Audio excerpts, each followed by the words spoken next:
Empezamos con el libro de los Hechos, como ya escucharon la lectura tan hermosa. Hoy vamos a iniciar algo extraordinario. El libro de los Hechos de los Apóstoles fue escrito por Lucas. Lo interesante de Lucas es que él no conoció en persona a Jesús. Según los eruditos, él conoció fue a los discípulos, a los apóstoles, especialmente uno de sus maestros que tampoco fue directamente estuvo con Jesús, que fue el apóstol Pablo, vino a ser su mentor. Lucas no solamente era un gran hombre de ciencia, porque era médico, también fue un gran hombre de literatura. Se dice que la manera que él escribió, tanto Hechos como el libro del Evangelio según San Lucas, encontramos nosotros una cronología con detalles muy especiales, donde él decidió qué cosas se le agregaba y qué cosas no le agregaba, para darnos un resumen de lo que es la historia del Evangelio de Jesucristo. Es muy posible que él entrevistó a muchas personas, que no solamente era médico, era escritor, también periodista, y recopiló todos los hechos que habían sucedido con respecto al Señor Jesús. Lo mismo con el inicio de la iglesia. Cuando hicieron el canon, tenían dificultad en cómo en verdad ponerle a este libro. Entonces decían al final, Hechos de los Apóstoles. Pero si queremos saber la realidad, es que podamos decir Hechos de los Apóstoles por medio del Espíritu Santo. Es el libro más fuerte que nos endorsa la vivencia, el seguimiento, el crecimiento que el Espíritu Santo da a su iglesia. Sin el Espíritu Santo, nosotros en esta iglesia solamente seríamos un club social. Es el Espíritu de Dios que nos enseña, nos redarguye, nos permite crecer y nos lleva a toda verdad, a todo conocimiento del Padre y del Hijo y las expectativas que Dios tiene sobre nosotros. Es el Espíritu Santo el que nos acerca a Dios. Nos acercamos a través del Espíritu Santo. Es el Espíritu Santo que nos ayuda a tener comunión con el Padre y con el Hijo. Es el Espíritu Santo que te guía a toda verdad. Es el Espíritu Santo que te sana. Es el Espíritu Santo que te consuela, que te restaura, que te redarguye, también el Espíritu Santo es el que te regenera. Wow. Es el oficio del Espíritu Santo. Él estaba al principio. Dice la palabra que en el principio el Espíritu de Dios se movía sobre las aguas, sobre la faz de la tierra. Allí estaba el Espíritu Santo. Y el Espíritu Santo sopló vida cuando empezó la iglesia. Jesús advirtió que esperaran en el aposento alto. 120 personas esperaron por 10 días. Después de que Jesús ascendió al Padre, por 10 días hubo un tiempo de espera. Y el día de Pentecostés cayó el Espíritu Santo, descendió sobre ellos como fuego sobre sus cabezas. El principio de la primera iglesia, la primera generación de cristianos, vino a través del mover y del poder del Espíritu Santo. Fue el Espíritu Santo que participó en lo que es el momento de concepción de Jesús aquí en la tierra. Y fue el Espíritu Santo que nos resucitó de los muertos. Y fue el Espíritu Santo que nos ministró a través de Jesús todos los milagros que hizo Jesús de sanar enfermos y sacar demonios. Entonces, si Jesús necesitó el Espíritu Santo, la iglesia del Señor necesita el Espíritu Santo. Doy gracias a Dios porque este libro nos habla sobre el entendimiento y muchos cambios van a pasar aquí en tu vida, en la mía, por el poder que nos va a dar el Espíritu Santo para buenos cambios. Aleluya.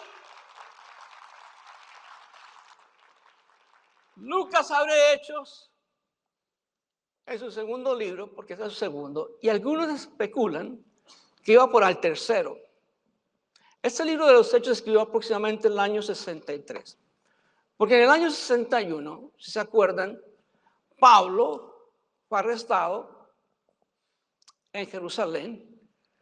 Lo detuvieron allí y él apeló a César, esto lo llaman para Cesarea, Cesarea, perdón, y de allí abordó un barco hacia lo que es Roma. Durante esa partida a Roma, que estaba custodiado por un centurión llamado Julio, allí también lo acompañó Lucas. ¿Y cómo sabemos que este libro fue escrito por Lucas? Porque no se identifica como los demás. Cuando escriben una carta se identifican desde un principio. Lucas no lo hace así.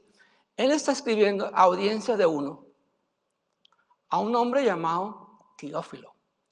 Teófilo, aparentemente el nombre en griego significa amado por Dios. Qué cosa tan linda. Hoy en día, cuando tú abres el libro de Hechos o abres Lucas, Dios hablando en tu corazón diciendo que tú eres amado por Dios. Tú eres el Teófilo que lo está recibiendo. Aleluya. Cuando pensé que mi nombre también sería Jorge Cárdenas Teófilo. Amén. Y él les dice, entonces, en su segundo libro, con una reseña de la ascensión de Jesús, los 12 apóstoles eligen a Matías para reemplazar a Judas Iscariote. Esto es lo que pasa en el primer capítulo. Nosotros vamos a observar nomás la mitad del primer capítulo.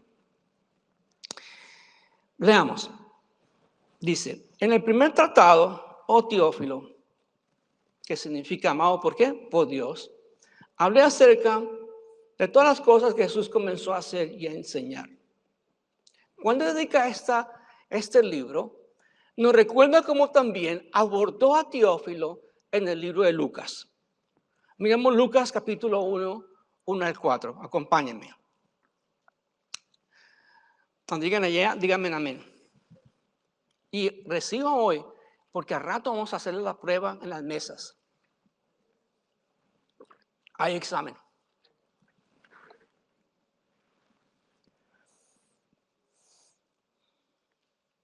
Puesto que ya muchos han tratado de poner en orden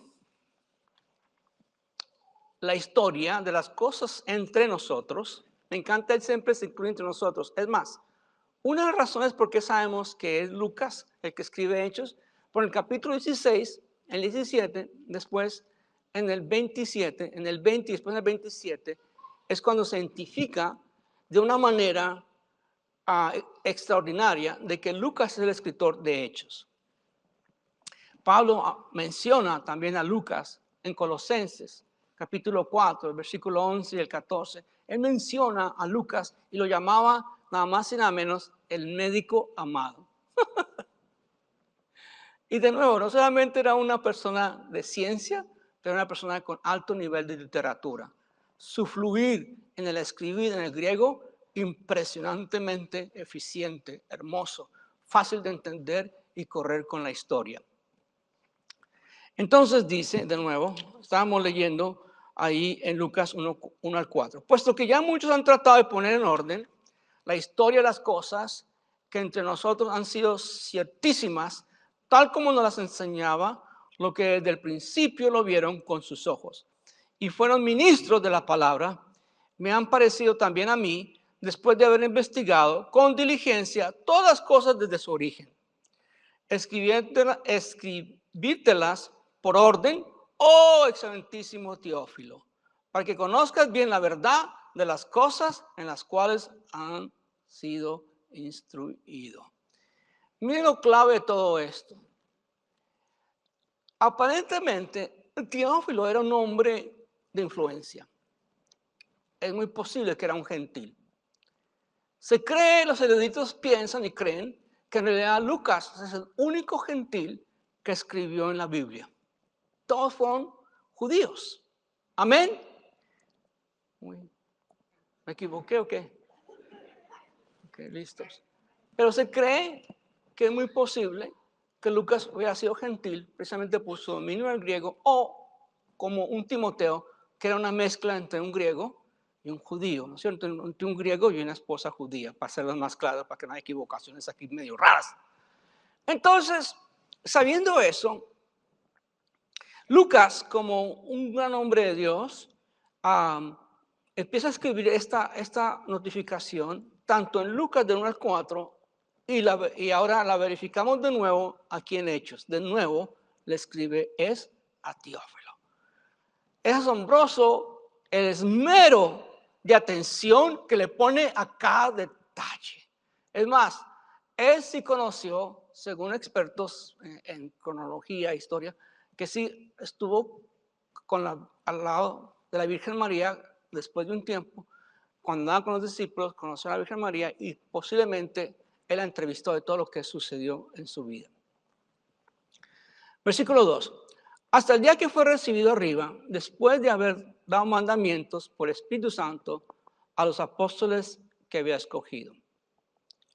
A quienes también, después de haber padecido, se presentó vivo con muchas pruebas indubitables, apareciéndoles durante 40 días y hablándoles acerca del reino de Dios. Algo que tenemos que entender nosotros es que en esos 40 días Jesús desaparecía por un momento y otra vez se le aparecía por otro instante. Y en ese tiempo no sabemos qué cosas Jesús habló con los discípulos, pero una cosa sabemos, que los afirmó en la fe fuertemente, porque fueron tan asegurados de que Jesús es el Señor, que ellos todos terminaron como mártires. Eventualmente entregaron su vida por el servicio al Señor. Qué comienzo tan extraordinario de la iglesia primitiva. Se dice que lo que es el evangelio, como fue plantado, el evangelio fue fertilizado a través de la muerte de los santos, de la sangre que dieron, de los que murieron a través del tiempo del servicio al Señor, empezando con Esteban y consiguientemente con otros como aprendimos de Santiago y demás, que fueron mártires, para que un día tú y yo tuviéramos el poder del conocimiento de la palabra de Dios. Pero tenemos que amarla, respetarla, estar convencidos y seguir lo que dice la palabra es de Dios. Cielos y tierra pasarán, mas mi palabra no pasará. Hace el propósito conforme Él la envía. Entonces, aquí nos habla que hasta el día que fue recibido arriba, después de haber dado mandamientos por el Espíritu Santo a los apóstoles que había escogido, a quienes también, después de haber padecido, se presentó vivo. 1 Corintios 15, 3, 7, Pablo nos informa algo que él escribe también más adelante con respecto a lo que él también se informó de la gente que hablaba de los eventos que sucedieron durante el tiempo que Jesús estaba aquí en la tierra en su ministerio y después de su muerte y resurrección. Y aquí escribe el apóstol Pablo. Primeramente os he enseñado que asimismo recibí, 1 Corintios 15, 3 al 7, que Cristo murió por nuestros pecados conforme a las Escrituras, que fue sepultado y resucitó al tercer día conforme a las Escrituras. Eso está en el credo, ¿se acuerdan? Y que apareció a Cefas y después a los 12 y después apareció a más de 500 hermanos a la vez, de los cuales muchos viven aún y otros ya han muerto. Eso es en el tiempo de ¿quién? De Pablo. Y después apareció a Jacob y después a todos los apóstoles. Durante esta época, 40 días, Jesús tiene esta intervención con los apóstoles. Cuando hablamos de los apóstoles que vieron a Jesús, por eso hay que tener mucho cuidado con la palabra apóstol, porque muchos se quieren pasar por apóstoles, pero estos son los que vieron a Jesús, estuvieron con Jesús y lo conocieron personalmente. Se dice, ¿no?, que Jesús tenía 120 que están esperando en el aposento alto.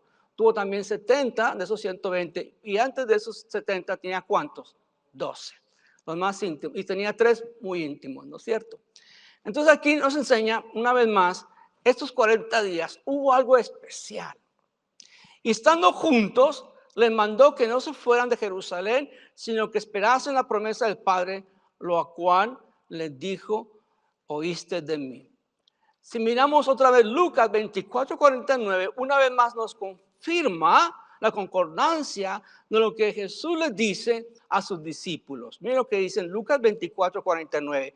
He aquí yo enviaré la promesa de mi Padre sobre vosotros, pero que hagan vosotros en la ciudad de Jerusalén hasta que seáis investidos de poder. ¿Desde dónde? De lo alto. Porque Juan ciertamente bautizó en agua, mas vosotros seréis bautizados en el Espíritu Santo dentro de muchos días. ¿Quién nos dijo eso? Jesús. ¿Qué dijo Juan el Bautista cuando vio a Jesús entrar al Jordán? Ahí viene el Cordero de Dios que quita los pecados del mundo. No soy digno ni siquiera de desatar sus correas. ¿Y qué más dijo? Yo ciertamente los bautizaré en agua, mas Él los bautizará en espíritu y en fuego. En el Espíritu Santo y en fuego. Algunos de ustedes han sido bautizados ya en agua. Y si no, por favor, consulten con el pastor James, levante su mano pastor James, y le ponemos una fecha para que usted venga a morir al agua. Amén. Y resucite con Cristo Jesús. Tranquilo, no se afane. Y tenga una nueva vida en Cristo Jesús. Pero sobre todo, es tan necesario que nosotros en la iglesia, los miembros de la iglesia, estén apoderados por el poder del Espíritu Santo. Cuando el Espíritu Santo nos apodera, tenemos nosotros tantas cosas que son resueltas. Una de ellas es que nos da convicción de lo que no estamos haciendo bien. Cuando tenemos el Espíritu Santo, nos guía a toda verdad. Cuando tenemos el Espíritu Santo, abrimos la palabra de Dios y viene a ser rema para nosotros, vida para nosotros. Ya no es un libro de literatura ahí como para leer un cuentito. No, ya es vida para nosotros por medio del autor de la palabra, quien es el Espíritu Santo. El Espíritu Santo no es una energía, no es un mover, no, es una persona divina. Y a veces la más ignorada en la misma iglesia. La iglesia sin el Espíritu Santo deja de ser iglesia.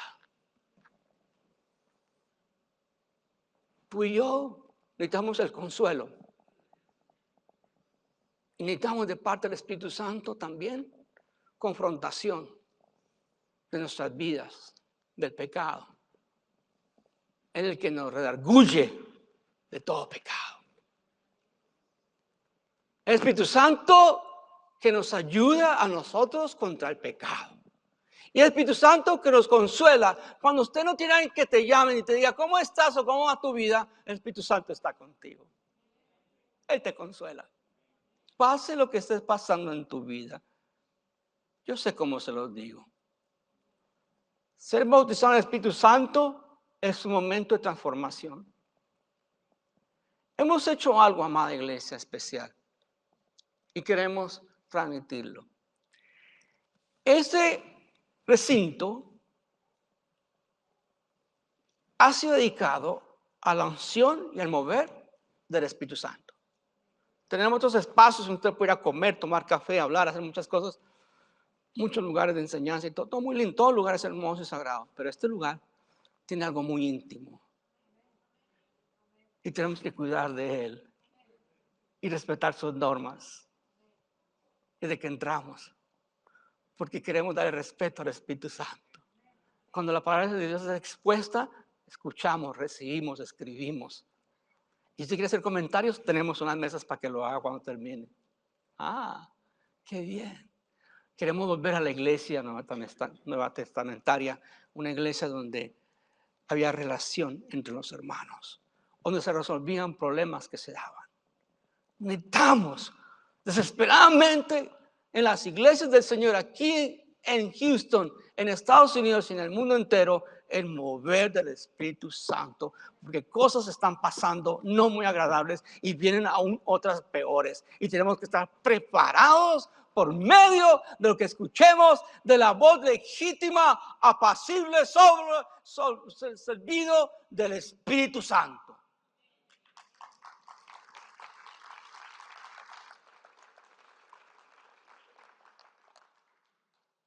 De pronto, ya Jesús está por irse. Y cuando usted se despide de sus seres queridos, cuando dicen, bueno, ya me regreso, chamo, ya me regreso para Venezuela. Usted lo lleva al aeropuerto de Houston, lo abraza y lo despide. No sabe si va a volver o no. Estamos orando. Y yo sé, amados hermanos, no sé, tengo un sentir, hablando del Espíritu Santo, que un día estos vamos a escuchar, Venezuela es libre.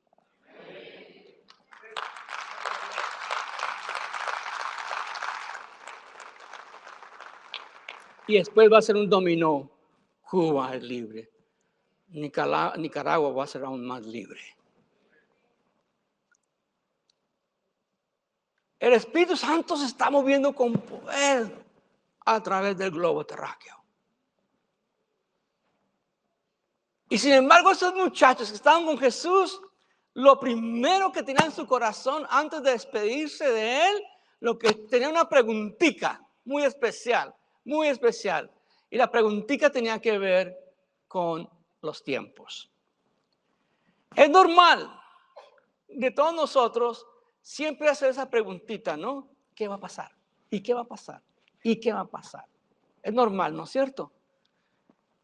Entonces usted una preguntita para Jesús. Entonces los que se habían reunido, le preguntaron diciendo, Señor, ¿restaurarás el reino a Israel en ese tiempo? Era lo que más les afanaba a ellos. ¿Es una pregunta normal o anormal? Normal. ¿La habría hecho usted? También yo.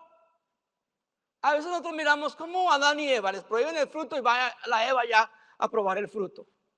Claro, como usted no fue Eva, no sabe lo que sintió ella. Uy, esa fruta que se ve rica, mira que no, pero va a probarla y se la va a dar a la Adán aquí. Aquí entre no, se la va a dar a la Adán. No. Entonces, la pregunta es, ¿restaurarás el reino de Israel en este tiempo? Ellos querían una respuesta, querían una fecha, querían una manera. Ya Jesús le ha manifestado bastantes veces, vemos en Mateo 24, a sus discípulos les habló sobre los tiempos finales.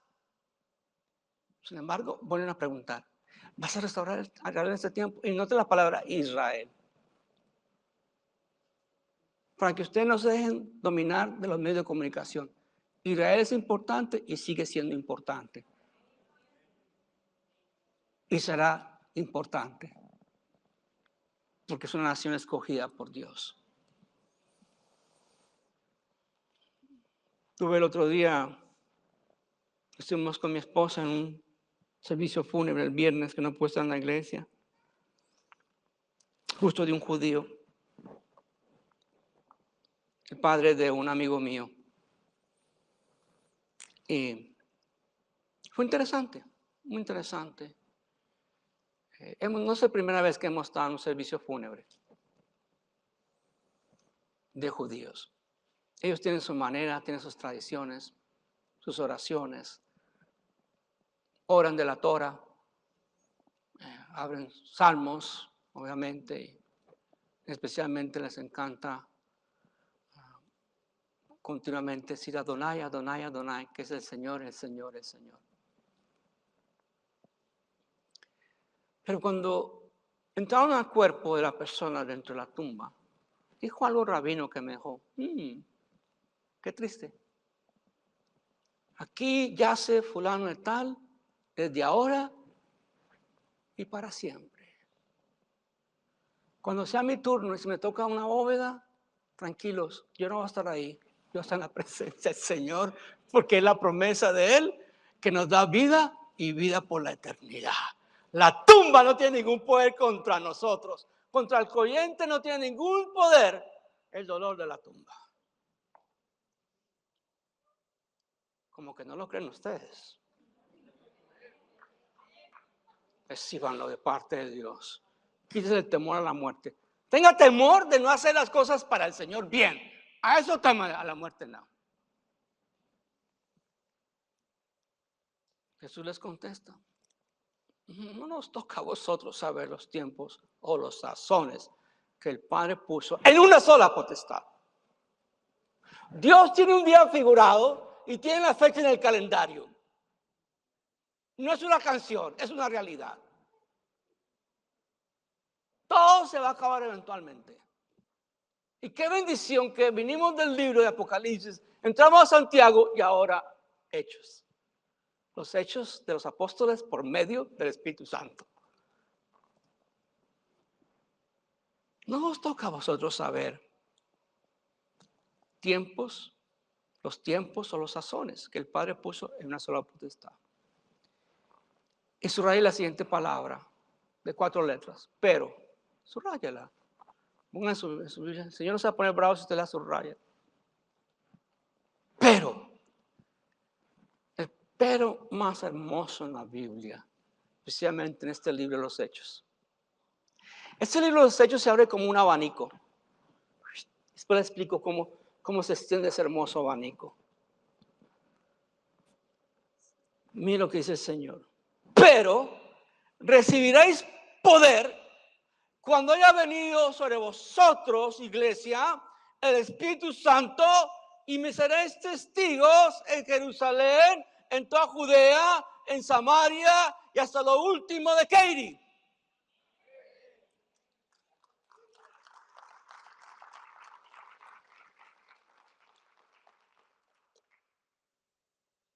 La razón por qué recibimos el poder de lo alto es para ser fieles testigos del amor, de la gracia y la transformación que Cristo da a los que creen y viven en Él.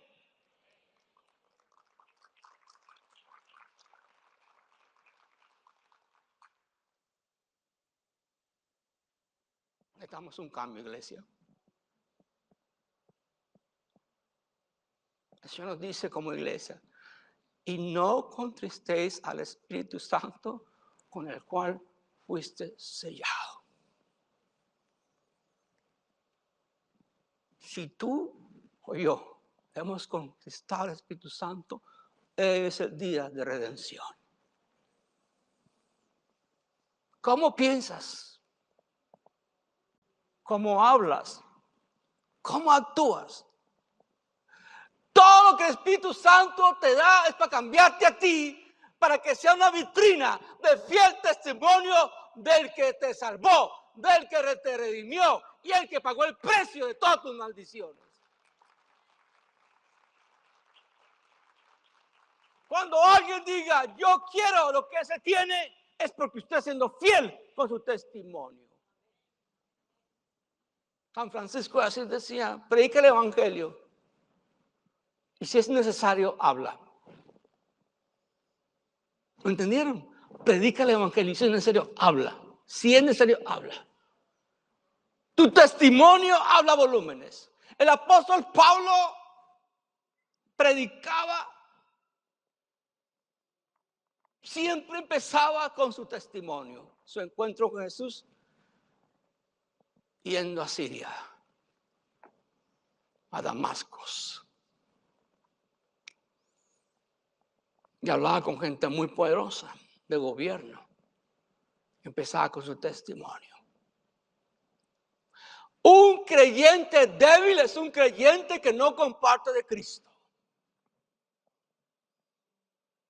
Oh, quiere la iglesia convertirse en el más popular, pero no trae ni siquiera una gallina que ponga huevos a la iglesia. Nunca se le ha visto que ha invitado ni siquiera a una gallina. No me tengan gallina la próxima semana porque tengo suficiente en la casa. Una de las razones por qué se nos dio el Espíritu Santo es para ser un fiel testimonio de Dios.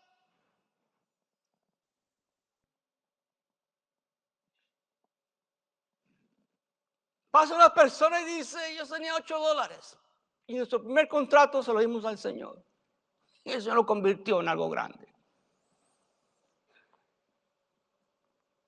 Es que se le quiere fe para seguir a Jesús. Y ser testimonio de Él.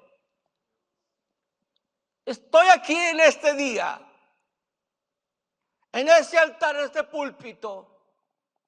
Toda la gloria se da al Señor. Estoy aquí por un milagro que Dios hizo a mí esta semana. No iba a estar aquí hoy. Fue un milagro de Dios. Por eso predico con denuedo que hay poder del Espíritu Santo en la iglesia del Dios viviente. Gracias, Espíritu Santo, por estar aquí, tocar vidas y transformarme y cambiar pensamientos de los que no aún siguen atorados con pensamientos que se equivocan y los tropiezan por el camino. Hoy declaro liberación y sanidad a tu mente, que se despeje como cuando uno tiene, que no puede respirar, viene de pronto, ¡pa! Se hace un pase, empieza a respirar normal. Así quiero que sea para tu vida espiritual hoy, por medio del mover del Espíritu Santo.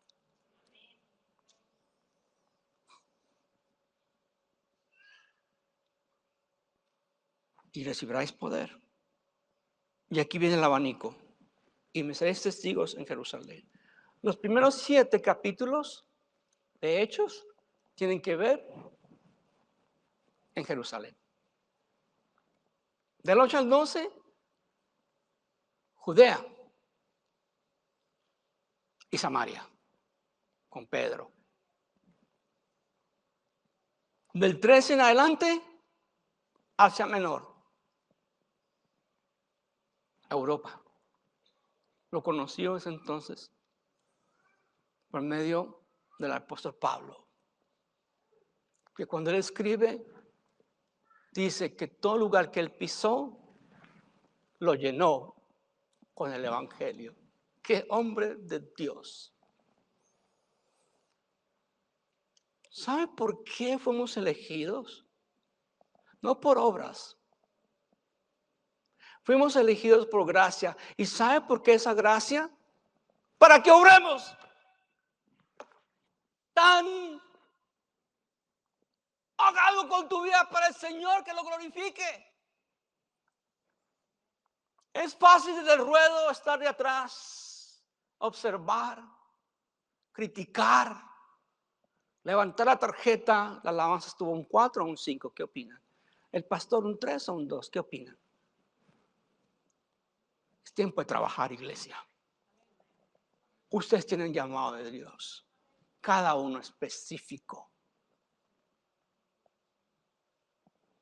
Un gran predicador dijo una vez: ¿para qué querer ser príncipe de Inglaterra cuando puede ser un siervo de Dios?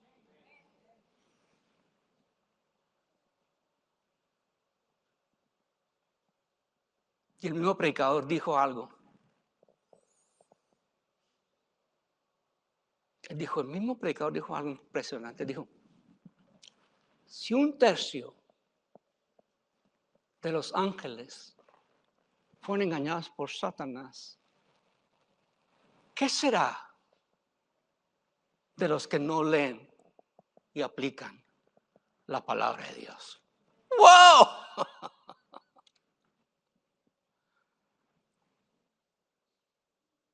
Impresionante, ¿no?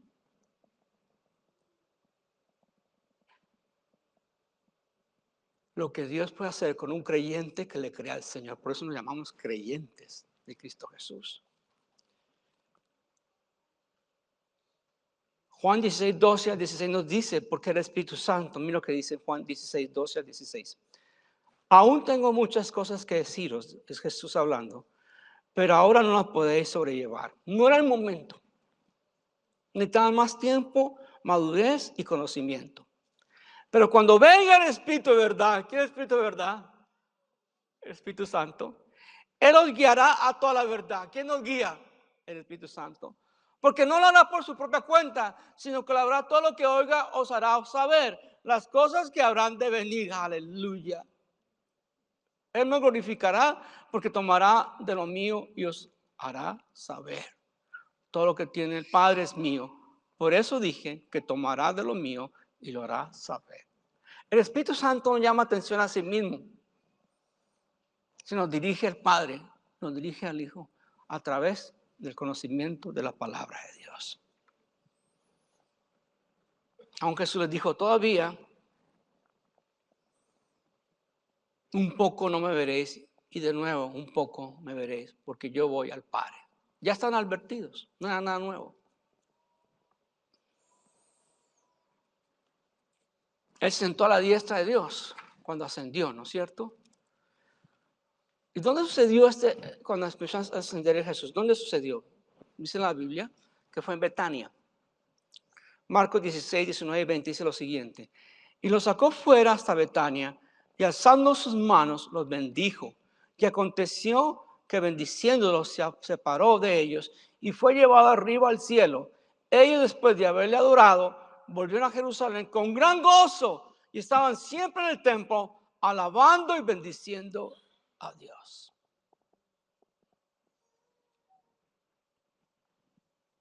Estando ellos con los ojos puestos en el cielo, entre tanto que él se iba, he aquí que se pusieron junto a ellos dos varones con vestiduras blancas. En otras Biblias, perdón. En otros evangelios, en algunos casos, ese tipo de vestidura blanca resplandeciente se habla es de ángeles. Amén. Y estando con los ojos puestos en el cielo, entre tanto que él se iba, aquí se pusieron juntos a ellos varones con vestiduras blancas, los cuales también les dijeron, varones galileos. ¿Por qué eran reconocidos por galileos? ¿Por qué eran reconocidos como galileos? ¿Sería cómo se vestían? No, como hablaban. Eran de esa área. ¿Te acuerdas cuando Pedro negó a Jesús? No, tú eres como uno de ellos, ¿cierto? Usted podrá salir de Bogotá, pero que te quede el asiento rolo, se te queda.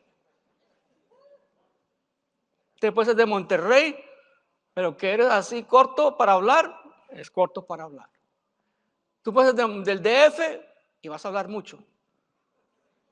Y va a dar vuelta a todas las cosas.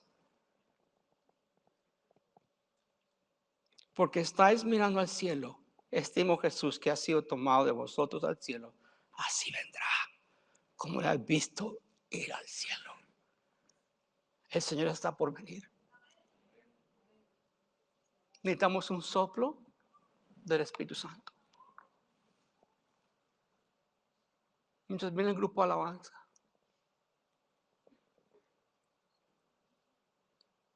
quiero que hoy hay una renovación personal. Y si nunca has sentido el fuego del Espíritu Santo y terminaste la clase de la roca, nuestra sexta lección, justo a la mitad, es el bautismo del Espíritu Santo. Hoy vamos a imponer manos para que usted reciba la infusión, el poder del Espíritu Santo. Cuando Felipe predicó en cierto lugar de Macedonia, en cierto lugar allí en Judea y la área, le preguntaron,